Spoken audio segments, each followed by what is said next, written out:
Hey, good morning, guys. So, yesterday we finished the first chapter of the 7 Habits of Highly Effective People. And so today we're starting on chapter 2, the 7 Habits, an overview.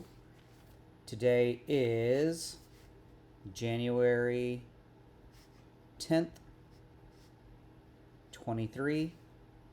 And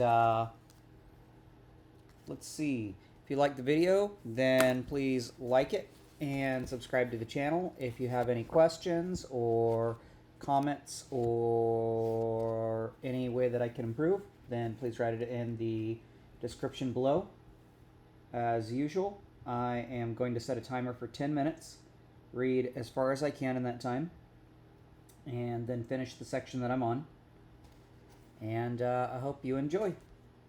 Timer starts now. The 7 Habits, an overview. We are what we repeatedly do.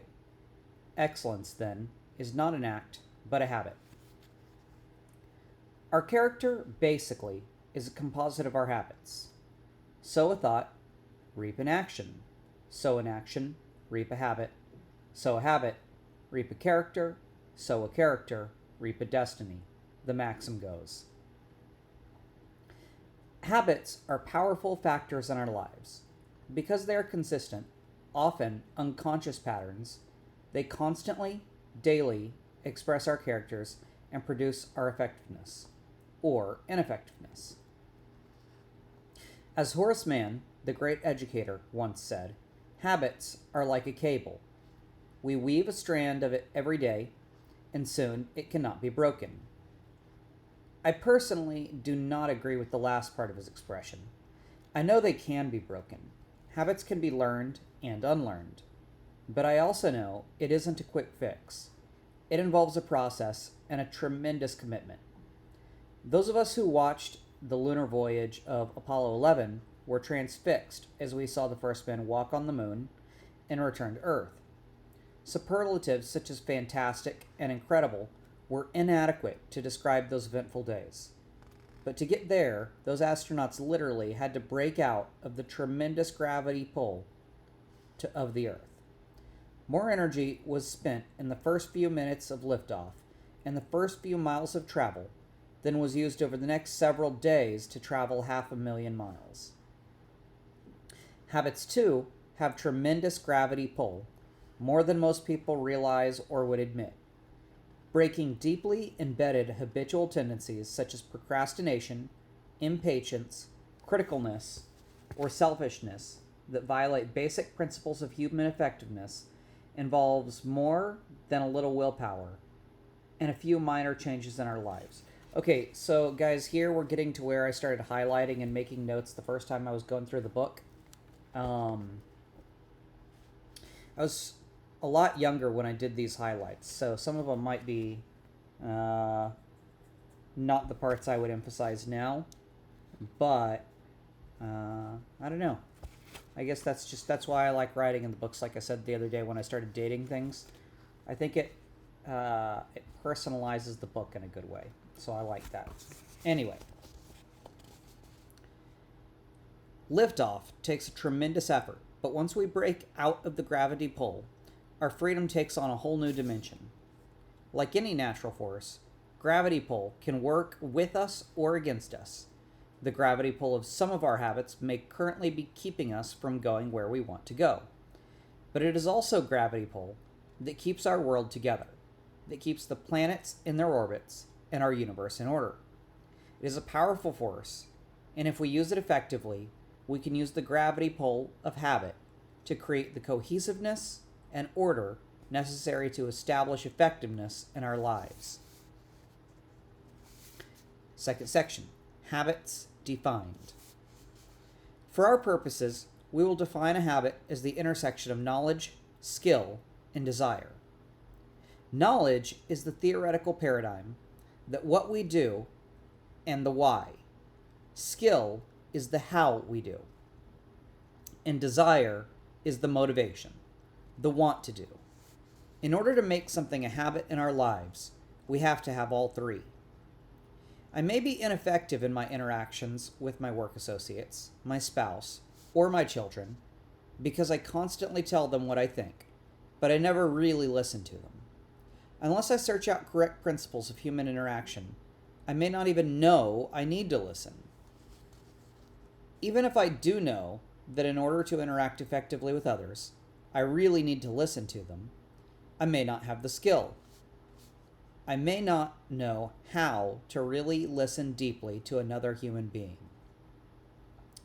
But knowing I need to listen and knowing how to listen is not enough. Unless I want to listen, unless I have the desire, it won't be a habit in my life.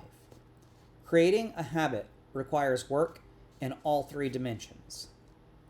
The being-seeing change is an upward process. Changing seeing, that's an awkward phrase. The being-seeing change is an upward process. The changing seeing, which in turn changes being, and so forth, as we move in an upward spiral of growth. Sorry. By working on knowledge, skill, and desire, we can break through to new levels of personal and interpersonal effectiveness. I'm sorry, I've got a case of the laughs from just trying to read that first sentence.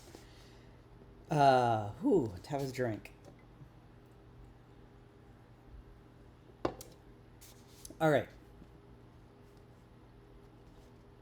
By working on knowledge, skill, and desire, we can break through to new levels of personal and interpersonal effectiveness as we break with old paradigms that may have been a source of pseudo-security for years. It's sometimes a painful process. It's a change that has to be motivated by a higher purpose, by the willingness to subordinate what you think and want now for what you want later. But this process produces happiness, the object and design of our existence. Happiness can be defined, in part at least, as the fruit of the desire and ability to sacrifice what we want now for what we want eventually. Cool, and there's this diagram. So I'm going to pause on the diagram.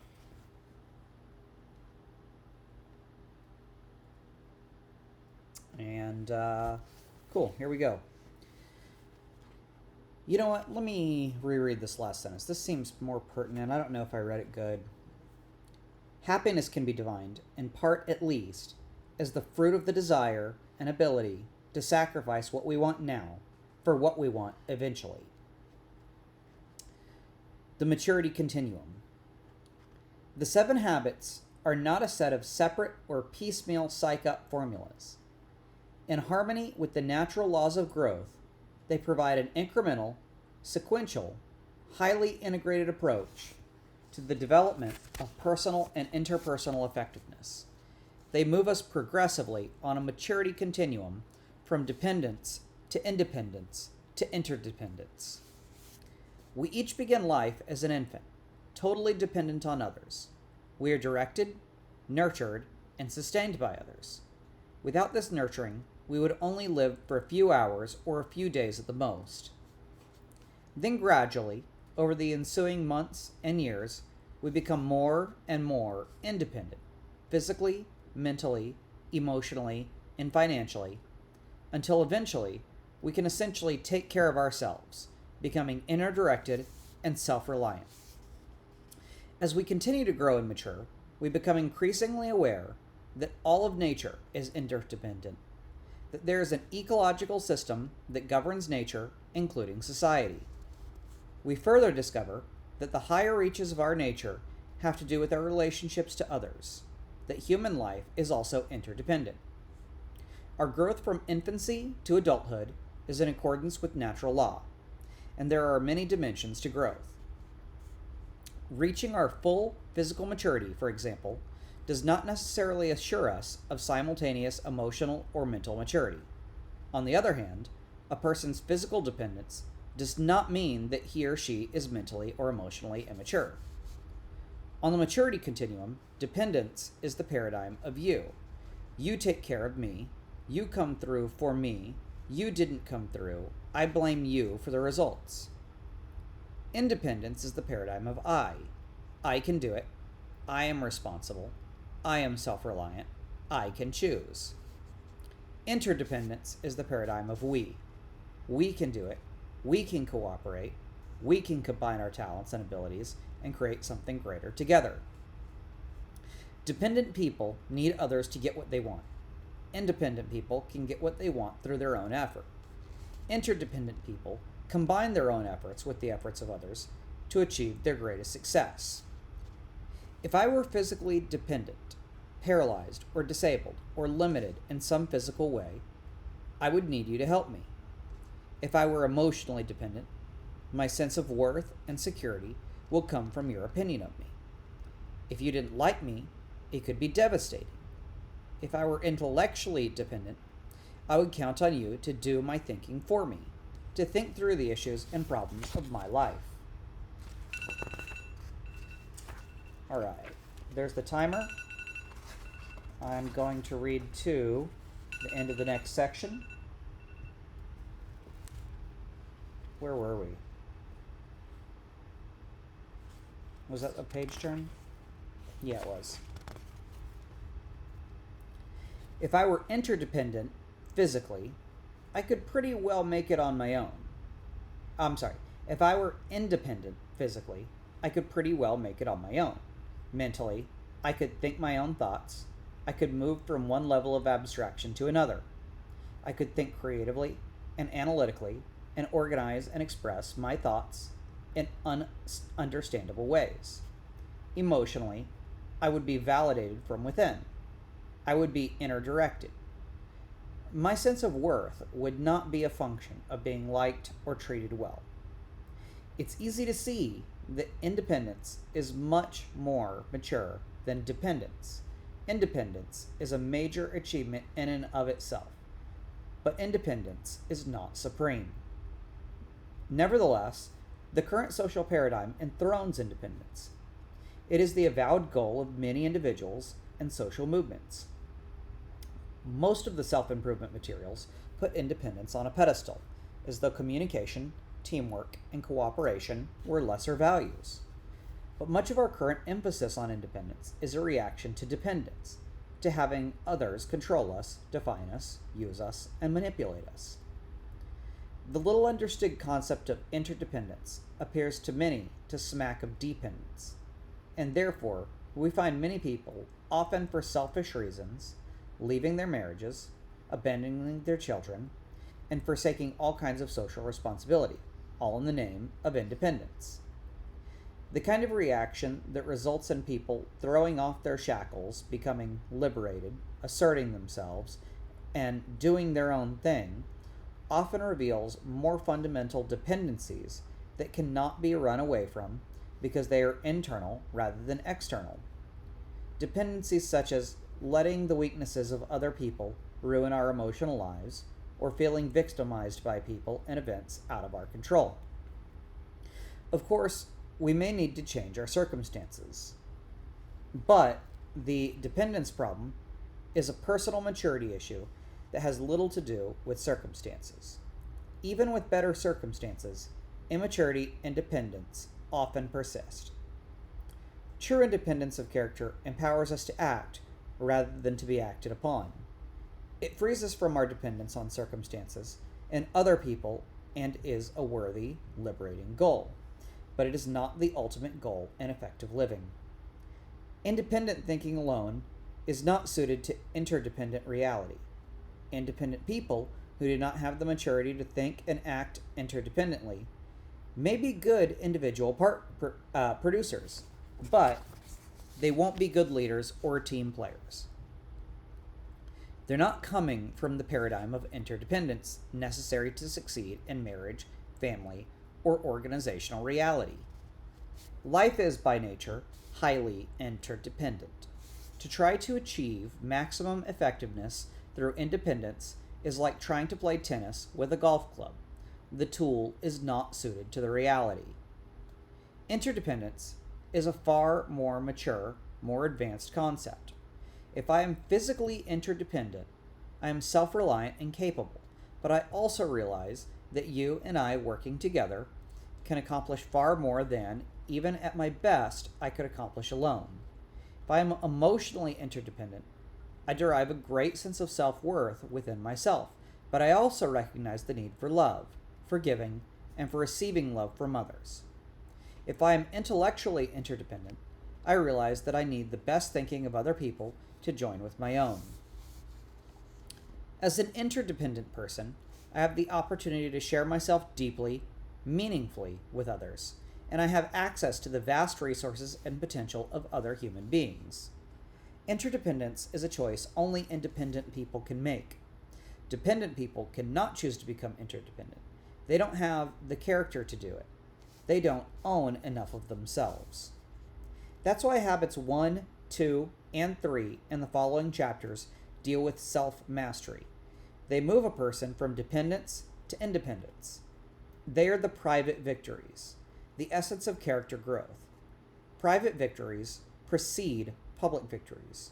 You can't invert that process any more than you can harvest a crop before you plant it. It's inside out. As you become truly independent, you have the foundation for effective interdependence. You have the character base from which you can effectively work on the more personality-oriented public victories of teamwork, cooperation, and communication in habits 4, 5, and 6. That does not mean you have to be perfect in habits 1, 2, and 3 before working on habits 4, 5, and 6. Understanding the sequence will help you manage your growth more effectively. But I'm not suggesting that you put yourself in isolation for several years until you fully develop habits 1, 2, and 3. As part of an interdependent world, you have to relate to that world every day. But the acute problems of that world can easily obscure the chronic character causes. Understanding how what you are impacts every interdependent interaction.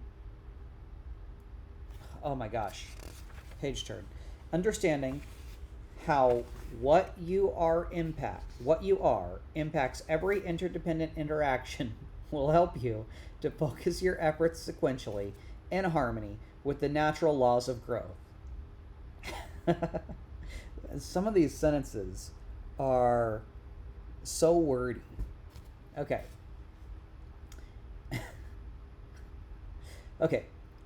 Habit 7 is the habit of renewal. A regular, balanced renewal of the 4 basic dimensions of life. It circles and embodies all the other habits. It is the habit of continuous improvement that creates the upward spiral of growth that lifts you to new levels of understanding and living each of the habits as you come around to them on a progressively higher plane. The diagram on the next page is a visual representation of the sequence and the interdependence of the 7 habits, and will be used throughout this book as we explore both the sequential relationship between the habits and also their synergy. How in relating to each other, they create bold new forms of each other that add even more to their value. Each concept or habit will be highlighted as it is introduced. Okay, real quick. Okay, that felt like the end of a chapter, but it's not. So, thank you very much for listening. I hope you got something out of this. If you liked it, please like the video and subscribe to the channel. And then tomorrow we will be on effectiveness defined. Thank you very much, and bye-bye.